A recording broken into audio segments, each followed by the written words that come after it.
What up, guys? UFC 249 is just around the corner, and we are possibly looking at one of the biggest sporting events of the last decade.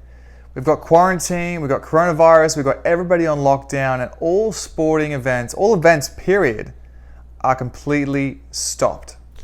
Now we've got the UFC coming back with the first sporting event since the quarantine lockdown of the entire world.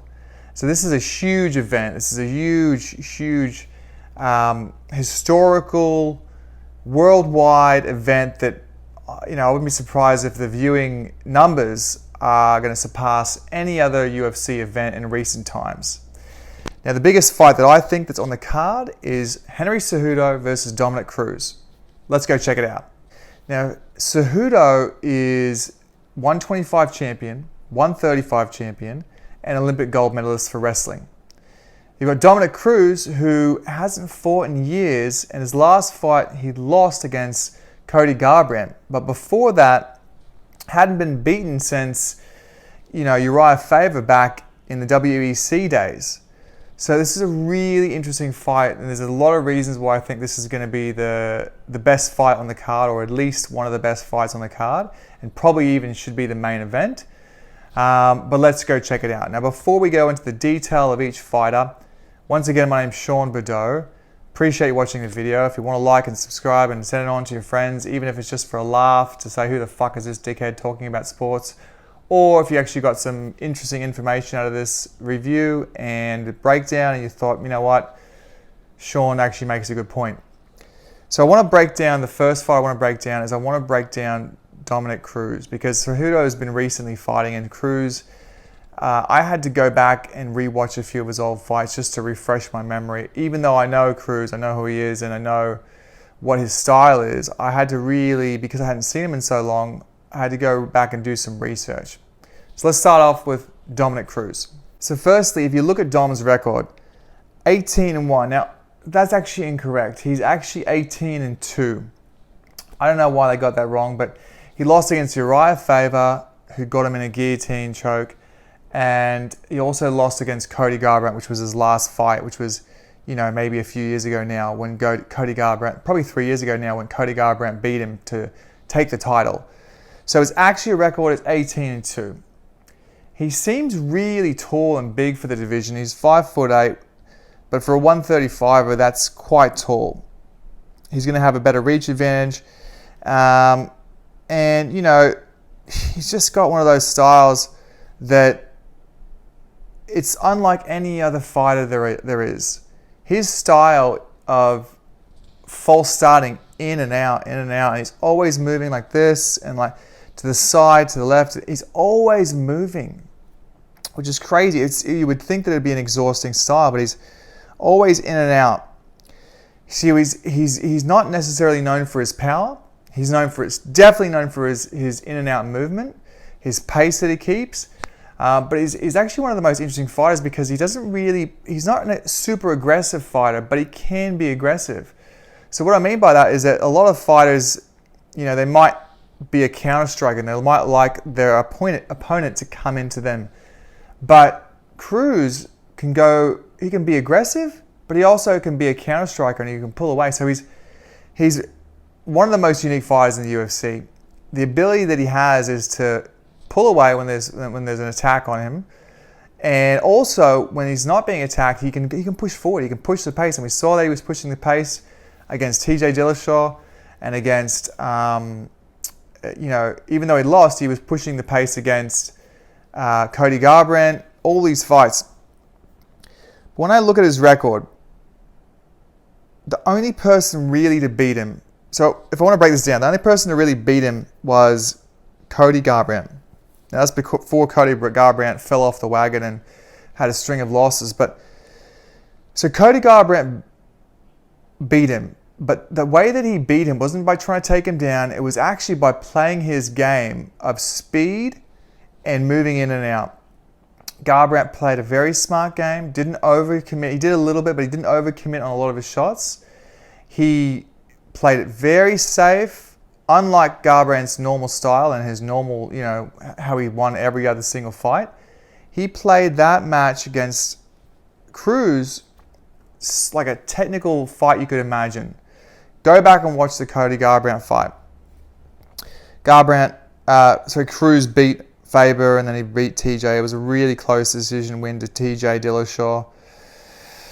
And then, you know, all these other people, well, Johnson. That's another one you got to look at there.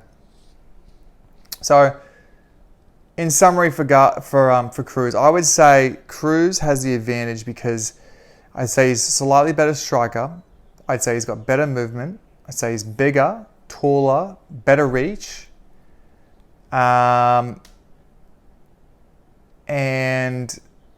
he's done nothing to show me that he can get knocked out. And even when people try and take him down, he just pops right back up. He's very hard to take down. I honestly don't think that that he can get taken down, or I don't think that he can be held down is what I would say. Henry Cejudo, I don't think he can hold him down. But anyway, let's go back and check out Henry Cejudo. So you've got really good movement expert, unorthodox style, moving from side to side, in and out, and it'll just frustrate you. Then if you move on to the other side of the coin, you've got Henry Cejudo, one of my favorite fighters in the UFC. Cejudo is powerhouse wrestler, but doesn't use his wrestling. Good striker, but the main thing that I would see with Cejudo is his willingness to win. He was losing in the Marlon Moraes fight, came back to win. He got beaten by Mighty Mouse, came back and beat him the second time. So Cejudo knows how to win. He is a winner and he's going to come to win.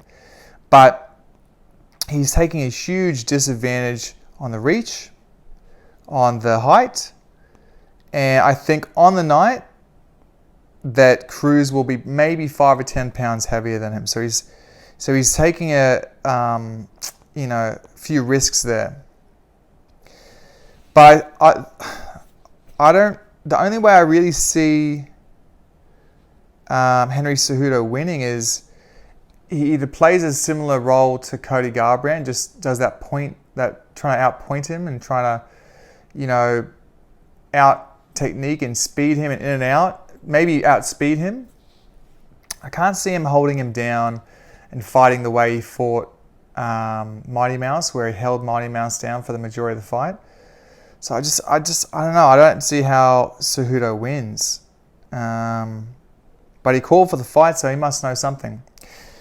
So in summary, you've got a movement expert who's fucking in and out, unlike any other fighter. You've got a shorter, stockier fighter who's been more active recently, who's probably a bit stronger, probably a bit quicker, and has better wrestling, probably you would assume, but never really uses his wrestling that much. And going up against an opponent like Dominick Cruz, who's really hard to wrestle and hold down. So if you wanna think about who's going to win, if you want to place any bets, if you want an overall summary, you've just got to go back and look at their previous wins and losses. So this is really interesting MMA maths or UFC maths, right? Cruz got beaten by Cody Garbrandt. Cody Garbrandt got beaten by TJ Dillashaw, and TJ Dillashaw got beaten by Henry Cejudo. So you say, okay, Cejudo beat Dillashaw, right? But Cruz beat Dillashaw, but Cody Garbrandt got beaten by TJ Dillashaw, and Cody Garbrandt beat Dominick Cruz. I know that all makes sense, but what I'm saying is that it's really anyone's guess who's going to win this fight. If you also rewind back even like 5 or 6 years, I'd recommend going to watch the Mighty Mouse versus Dominick Cruz fight. They were both at the prime, 25, 26 years old, at their prime. And Mighty Mouse came out to fight Dominick Cruz, and Dominick Cruz beat him convincingly over 5 rounds, convincingly beat him. And when Henry Cejudo fought Mighty Mouse beat him the first time, and the second time was super close. Super close. So if you look at the MMA maths, I mean, how do you pick who's going to win? I still think just overall, based on height, reach, size advantage, I'm going to have to say, unfortunately for Cejudo, I'm going to have to give this fight to Cruz. So this is my most interesting fight on the card. This card is the most interesting sporting event of the year, certainly maybe even of the decade, because of no other sporting events being out there. And the fact that this is going to have an empty arena, and it's just going to be a fucking crazy event. So I can't wait for this weekend. Thanks for viewing the video. Once again, I'm Sean Bordeaux.